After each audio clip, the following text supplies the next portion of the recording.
হরে কৃষ্ণ। শ্রীল প্রভুপাদ কি জয়। শ্রী গুরু গৌরাঙ্গ জয়তে। হরিনাম সংকীর্তন ইউটিউব চ্যানেলের পক্ষ থেকে আপনাদের সকলকে সুস্বাগতম।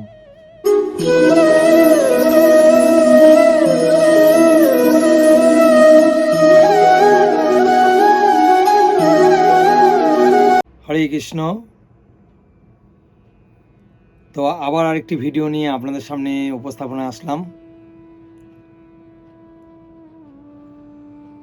আগামী 31শে মে 2023 বুধবার 16ই জ্যৈষ্ঠ মাসের শুক্লা পক্ষের পাণ্ডবা নির্জলা একাদশী ব্রত। এই একাদশীর কথা আমাদের শাস্ত্রে ব্রহ্মবৈবর্ত পুরাণে উল্লেখ আছে।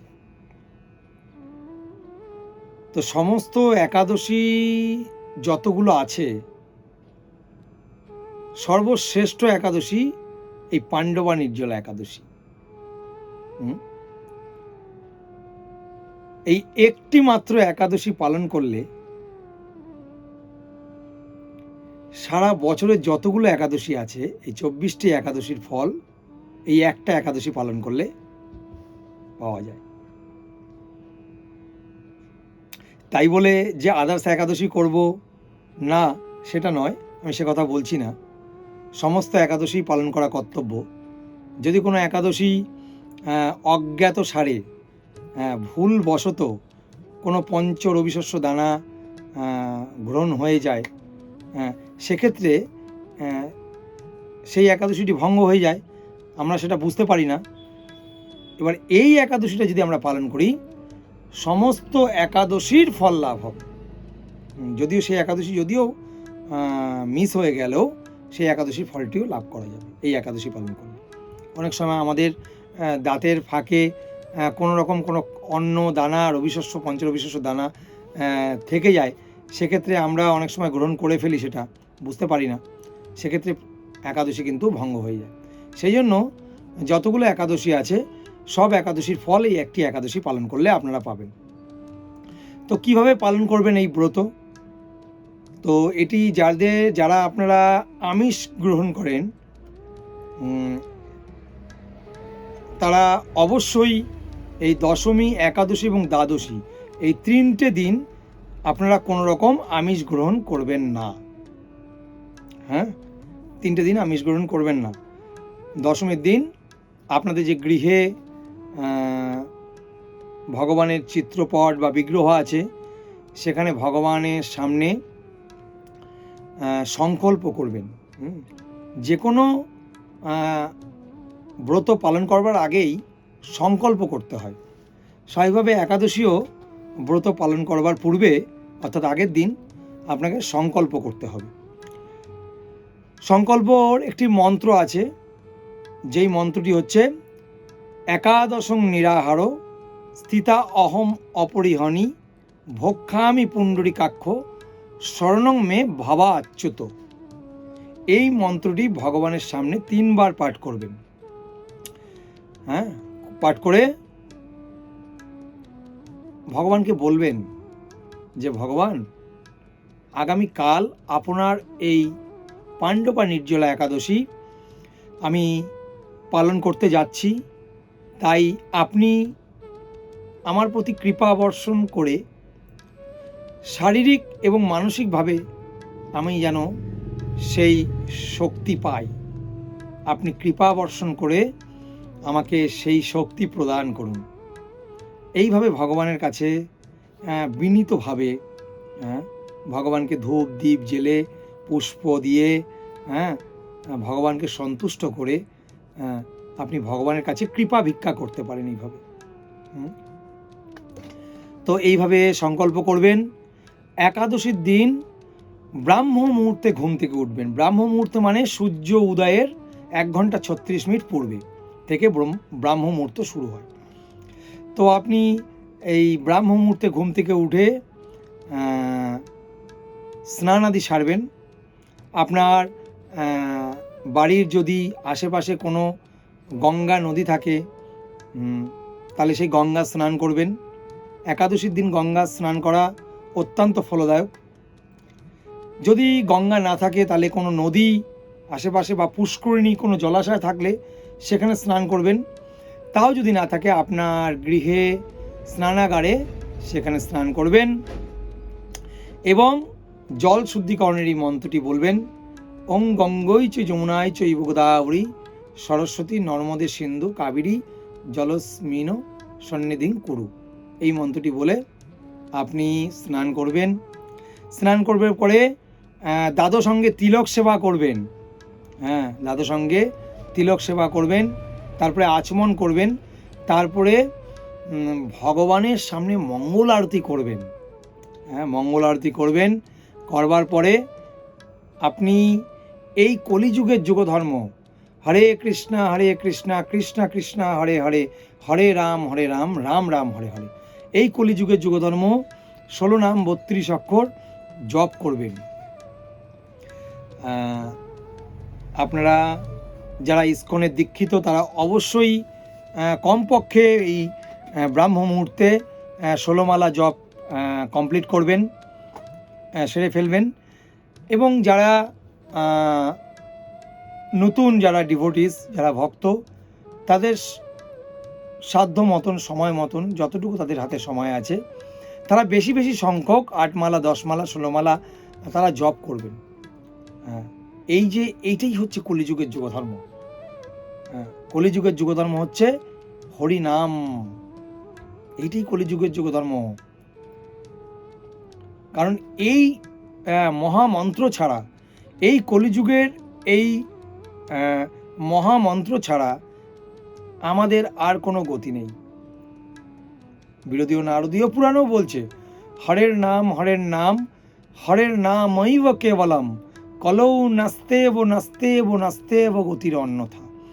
অর্থাৎ এই কলিযুগে এই হরিনাম ছাড়া আমাদের কোনো আর গতি নেই। এই নাম স্বয়ং মহাপ্রভু তিনি গোলক বৃন্দাবন থেকে এই হরিনাম নিয়ে এসছেন। গোলকেরও প্রেমধন হরিনাম সংকীর্তন। তো আপনারা বেশি বেশি করে এই দিন জপ করুন, হরিনাম জপ করুন, সাধু সঙ্গ করুন। যদি আপনাদের আশেপাশে কোথাও কাছাকাছি নিয়ারেস্ট কোনো ইস্কন টেম্পল থাকে তাহলে সেই মন্দিরে চলে যান, ওখানে আপনারা সাধু সঙ্গ করুন বেশি বেশি করে। ওখানে ভাগবতম পাঠ হয়, সেটা শ্রবণ করুন, সাধু সঙ্গ করুন এবং ওখানে অনুকল্প প্রসাদ হয় দুপুরে, সেই প্রসাদও আপনারা পেতে পারেন।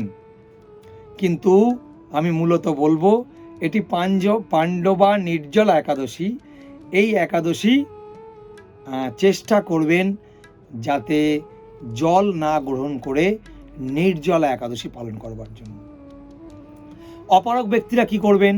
যারা অসুস্থ তারা কাজু বাদাম বা এমনি বাদাম ভিজিয়ে রাখতে পারেন, আগের দিন সেই বাদাম আহার করতে পারেন। আম, পেঁপে, বিভিন্ন ফলমূলাদি আহার করে আপনি একাদশী পালন করতে পারেন। তবে ফলমূলাদি আহার করে একাদশী পালন করলে আপনি 50% ফল পাবেন, 100% পাবেন না, 50% ফল পাবেন। কারণ এটি হচ্ছে পাণ্ডবা নির্জলা একাদশী। তো এই একাদশীটি চেষ্টা করবেন নির্জলাই পালন করার। তো এই দিন পঞ্চ রবিশস্য বর্জন করতে হয়। পঞ্চ রবিশস্য কি হয় আমি প্রতিটা ভিডিওতেই বলে থাকি, আবারও আপনাদের আমি বলে দিচ্ছি। পঞ্চ রবিশস্য মানে যেটা গম জাতীয় জিনিস, ধান জাতীয় জিনিস, জব বা ভুট্টা জাতীয় জিনিস, ডাল জাতীয় জিনিস বা তৈল জাতীয় জিনিস। যেমন ধান জাতীয় জিনিস চাল, মুড়ি, চিড়া, সুজি, পায়েস, খিচুড়ি প্রভৃতি। গম জাতীয় যেরকম জিনিস আছে আটা, ময়দা, সুজি, হরলিক্স, মিষ্টি, রুটি, বিস্কুট। এবং জব ও ভুট্টা জাতীয় ছাতু, খই, রুটি। ডাল জাতীয় মুগ ডাল, মাসকলাই ডাল, খেসারির ডাল, মুসুরির ডাল, ছোলার ডাল, বরবটি, সিম, মটরশুঁটি প্রভৃতি। এবং তৈল জাতীয় সরিষার তেল, সয়াবিন তেল, তিল তেল, এই জাতীয় সমস্ত জিনিস বর্জন আপনাকে করতে হবে, করে একাদশী পালন করতে হবে। কেননা এই পঞ্চ রবিশস্যর মধ্যে পাপ পুরুষ বিরাজ করে। এই জন্য এই দিন এই একাদশী দিন এইগুলো আহার করা যায় না। তবে ভগবানকে এই পঞ্চরবি শস্য দিয়ে অন্ন বিভিন্ন ব্যঞ্জন রান্না করে দিয়ে ভগবানকে ভোগ লাগাতে পারেন। সেই ভোগের যেটি প্রসাদটি সেটি আপনারা রেখে দিতে পারেন, পরবর্তী দিন অর্থাৎ দ্বাদশের দিন সেটি গ্রহণ করতে পারেন। এবং এই দিন ক্ষুরকর্ম অর্থাৎ চুল কাটা, নখ কাটা, দাড়ি কাটা, এমনকি এই দিন তেল, সাবান, শ্যাম্পুও এই দিন দেওয়া যাবে না, ব্যবহার নিষিদ্ধ পূর্ণরূপে।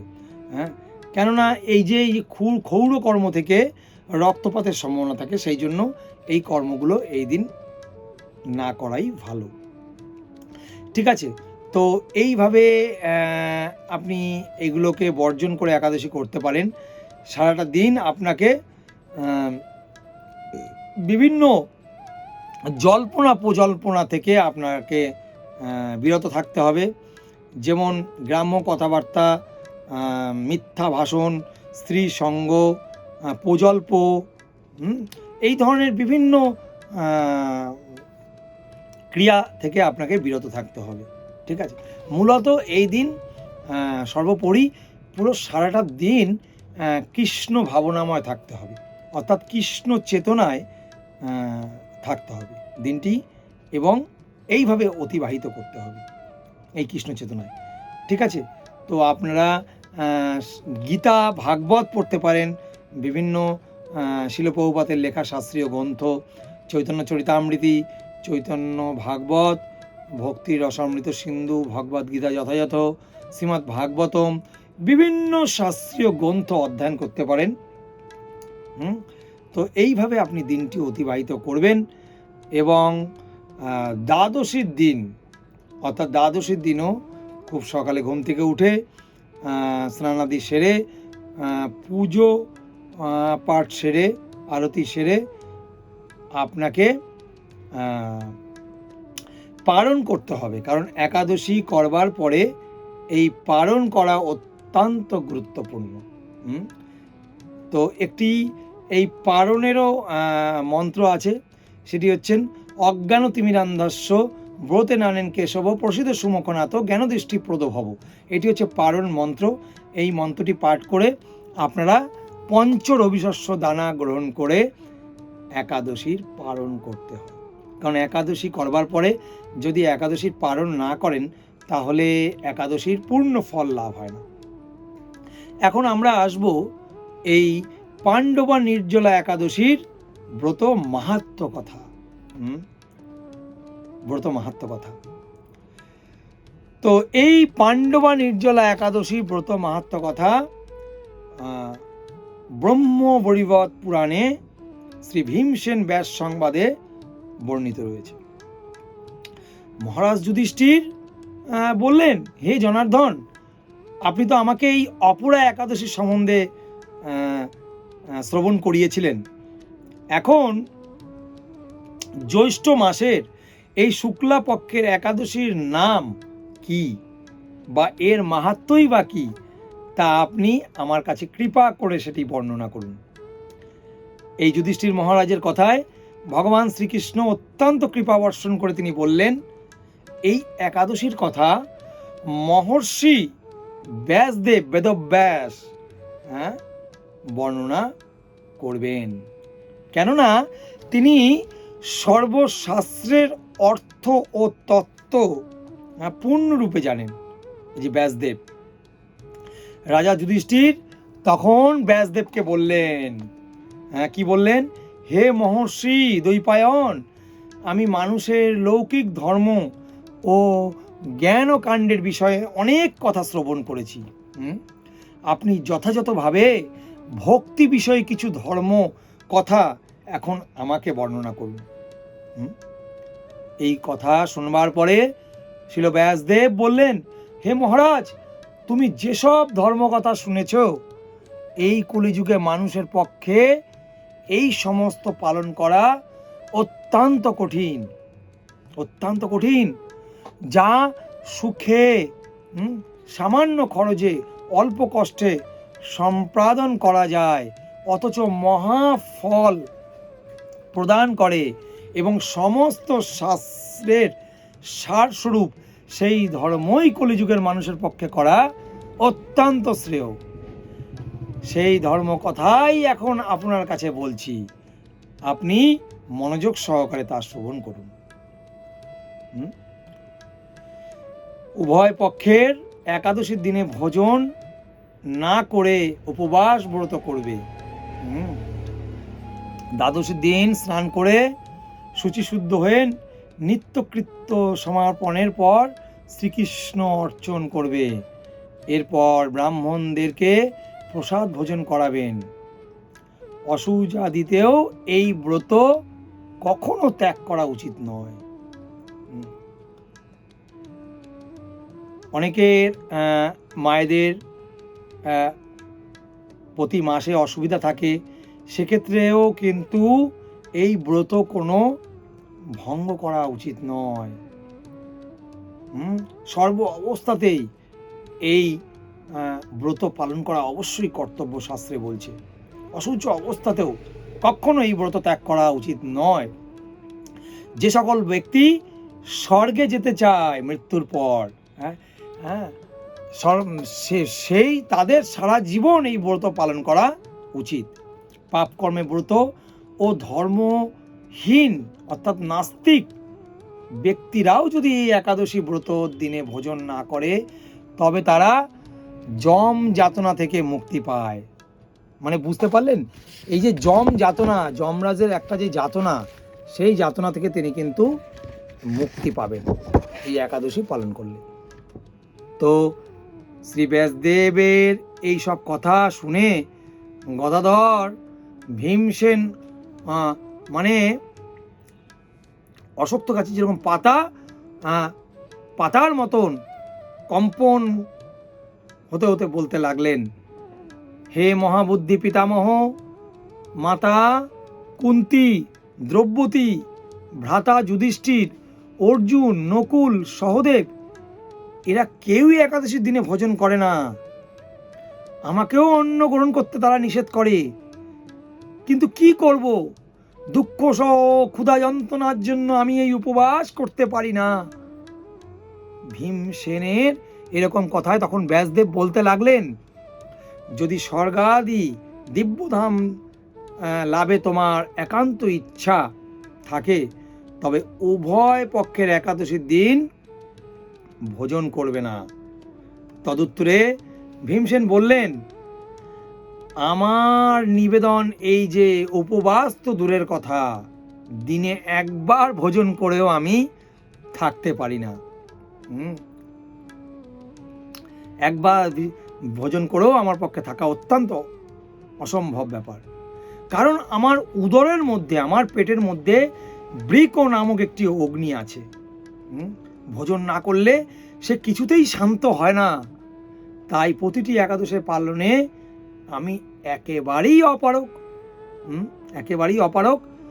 তাই হে মহর্ষি, বছরে একটি মাত্র একাদশী পালন করলে যাতে আমি দিব্যধাম অর্থাৎ স্বর্গাদি লাভ করতে পারি, সেরকম একাদশীর কথা আপনি কৃপা করে বলুন। তখন ব্যাসদেব চিন্তা করে তখন ব্যাসদেব বললেন এই ভীমসেনকে, এই যে আগত জ্যৈষ্ঠ মাসের শুক্লা পক্ষের একাদশী তিথিতে তুমি যদি নির্জলা অর্থাৎ জল পান না করেও অর্থাৎ সম্পূর্ণ দিন উপবাস থেকে এই একাদশী তুমি পালন করবে, কিন্তু ওই দিন কোনো রকম অন্ন আদি গ্রহণ করবেন না, তাহলে একাদশী ভঙ্গ হয়ে যাবে। একাদশীর দিন সূর্যোদয় থেকে দ্বাদশী সূর্য উদয় পর্যন্ত জলপান বর্জন করলে অনায়াসে 12টি একাদশীর ফল তুমি লাভ করতে পারবে। এবং বছরে অন্যান্য একাদশী যদি অজান্তে কখনো যদি ভঙ্গ হয়ে যায়, তাহলে এই একটি মাত্র একাদশী পালনে সেই সব দোষ দূরীভূত হয়ে যায়। হরি বল। দ্বাদশীর দিনে ব্রাহ্ম মুহূর্তে স্নানাদি কার্য সমাপ্ত করে শ্রী হরির পূজা করবে। সদাচারী ব্রাহ্মণদের বস্ত্রাদি দান সহ ভোজন করিয়ে আত্মীয় স্বজনের সঙ্গে নিজে ভোজন করবে। এইরূপ একাদশী ব্রত পালনে যে প্রকার পুণ্য সঞ্চিত হয় এখন তা শ্রবণ করো। সারা বছরের সমস্ত একাদশীর ফল এই একটি মাত্র একাদশী পালন করলে লাভ হয়। মানে আপনারা বুঝতে পারলেন, এই যে সারা বছর সমস্ত একাদশী পালন করলে যা ফল লাভ হয়, এই একটি মাত্র একাদশী ব্রত পালন করলে সেই একই ফল লাভ হয়। শঙ্খ চক্র গদা পদ্মধারী ভগবান শ্রীকৃষ্ণ আমায় বলেছেন, যে বৈদিক ও লৌকিক সমস্ত ধর্ম পরিত্যাগ করে যারা একমাত্র আমার শরণাপন্ন হয়ে এই নির্জলা পাণ্ডবা একাদশী ব্রত পালন করে তারা এই এই ইহ জগতের সমস্ত প্রকার পাপ থেকে তারা মুক্ত হয়ে যায়। বিশেষত এই কলিযুগে ধন সম্পদ দানের মাধ্যমে সদ্গতি বা স্মার্ত সংস্কারের মাধ্যমেও যথার্থ কল্যাণ লাভ করা অত্যন্ত কঠিন। কলিযুগে দ্রব্য শুদ্ধি নেই, কলিতে শাস্ত্রোক্ত সংস্কার বিশুদ্ধ হয় না। কলিযুগে দ্রব্য শুদ্ধি নেই, কলিতে শাস্ত্রোক্ত সংস্কার বিশুদ্ধ হয় না। তাই বৈদিক ধর্ম কখনো সুসম্পন্ন হতে পারে না। অর্থাৎ হে ভীমসেন, তোমাকে বহু কথা বলার আর প্রয়োজন কি? তুমি উভয় পক্ষের একাদশীতে ভোজন করবে না। যদি তাতেও অসমর্থ হও, তখন তুমি এই জ্যৈষ্ঠ মাসের পাণ্ডবা নির্জলা একাদশী, এই শুক্লা পক্ষের তুমি অবশ্যই পালন করবে। এই একাদশী ব্রত ধনধান্য ও পুণ্যদায়িনী। যমদূতগণ এই ব্রত পালনকারীকে মৃত্যুর পর তাকে স্পর্শ পর্যন্ত করতে পারে না। পক্ষান্তরে বিষ্ণু দূতগণ তাকে বিষ্ণু লোকে নিয়ে যায়। বিষ্ণু লোকে নিয়ে যায়। শ্রী ভীমসেন ওই দিন থেকে নির্জলা একাদশী পালন করতে থাকায় এই একাদশী পাণ্ডবা নির্জলা বা ভীমসেনী একাদশী নামে প্রসিদ্ধ হয়েছে। এই নির্জলা একাদশীতে পবিত্র তীর্থে স্নান দান জপ কীর্তন ইত্যাদি যা কিছু মানুষ করে তা অক্ষয় হয়ে যায়। যে ব্যক্তি ভক্তি সহকারে এই একাদশী পালন বা মাহাত্ম্য পাঠ এবং শ্রবণ করেন তিনি বৈকুণ্ঠ ধাম প্রাপ্ত হন। তাহলে আপনারা বুঝতে পারলেন যে এই একাদশী পালন করবার গুরুত্ব কত বেশি। ঠিক আছে, তো আপনারা সকলে এই একাদশী নিষ্ঠা সহকারে পালন করুন। তো আমরা পরে এই একাদশীর স্ক্রিনে আমরা বলে দিচ্ছি, স্ক্রিনে একাদশীর পালনের সময়সূচি, সারা পৃথিবীর পালন করবার সময়সূচি আপনাদের জানিয়ে দিচ্ছি, আপনারা স্ক্রিনে এটা দেখুন। ঠিক আছে, তো এখন পালনের সময়সূচি আমরা প্রোভাইড করব। আপনারা স্ক্রিনে যাচ্ছে, আপনাদের স্থান অনুযায়ী পালনের সময়সূচি আপনারা দেখে নিতে পারেন। দ্বাদশীর দিন পালন করবেন, অর্থাৎ বৃহস্পতিবার, সেই টাইমটা দেখে নিন। মায়াপুর 1 জুন সকাল 4:49 থেকে 9:19 মধ্যে পালন করবেন।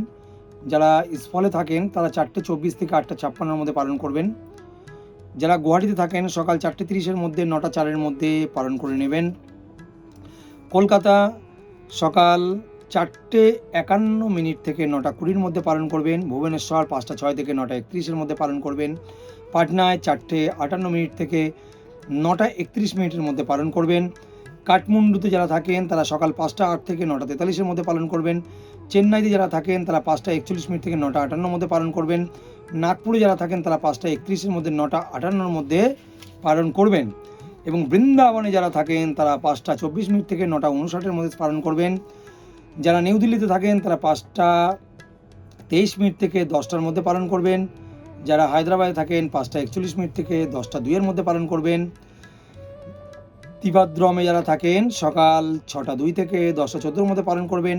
কলম্বো যারা থাকেন 5:53 থেকে 10:03 মধ্যে পালন করবেন। ব্যাঙ্গালোরে যারা থাকেন তারা 5:52 থেকে 10:09 মধ্যে পালন করবেন। মুম্বাইতে যারা থাকেন তারা সকাল 6টা থেকে 10:24 মধ্যে পালন করবেন। আহমেদাবাদে যারা থাকেন গুজরাটের তারা সকাল 5:53 থেকে 10:22 মধ্যে পালন করবেন। আর যারা উধমপুরে থাকেন তারা সকাল 5:22 থেকে 10:05 মধ্যে আপনারা পালন করে নেবেন। ঠিক আছে? তো আপনারা এইভাবে এই মহা একাদশী ব্রতটি আপনারা পালন করুন। আশা করি ভালো লাগবে এবং ভগবান অত্যন্ত আনন্দিত হবেন এবং আপনার প্রতি কৃপা বর্ষণ করবেন। ঠিক আছে? তো আপনারা এইভাবে একাদশী পালন করুন। আপনাদের কাছে বিনীত অনুরোধ এবং অন্যকে পালন করবার জন্য উৎসাহিত করুন। এবং ভিডিওটি যদি আপনাদের ভালো লাগে তাহলে আপনারা বেশি বেশি করে শেয়ার করে দিন এবং যারা নতুন এই ভিডিওটি দেখছেন আমাদের চ্যানেলটি মাধ্যমে তারা অবশ্যই চ্যানেলটিকে সাবস্ক্রাইব করে বেল আইকনটি প্রেস করে দিন, কারণ সাবস্ক্রাইব করে বেল আইকনটি প্রেস করে দিলে সর্বপ্রথমে নোটিফিকেশন আপনার কাছে যাবে, তার ফলে আপনি সেই নতুন নতুন ভিডিওগুলো আবার দেখতে পাবেন। তো আপনারা ভিডিওটি ভালো লাগলে শেয়ার করে দেবেন এবং লাইক ও কমেন্ট করতে একেবারে ভুল করবেন না। আপনাদের এই এতক্ষণ মূল্যবান সময় দিয়ে ভিডিওটি ধৈর্য ধরে দেখবার জন্য আপনাদেরকে অশেষ ধন্যবাদ। আবারও হরিনাম সংকীর্তন ইউটিউব চ্যানেলের পক্ষ থেকে আপনাদের সকলকে স্বাগত জানাচ্ছি।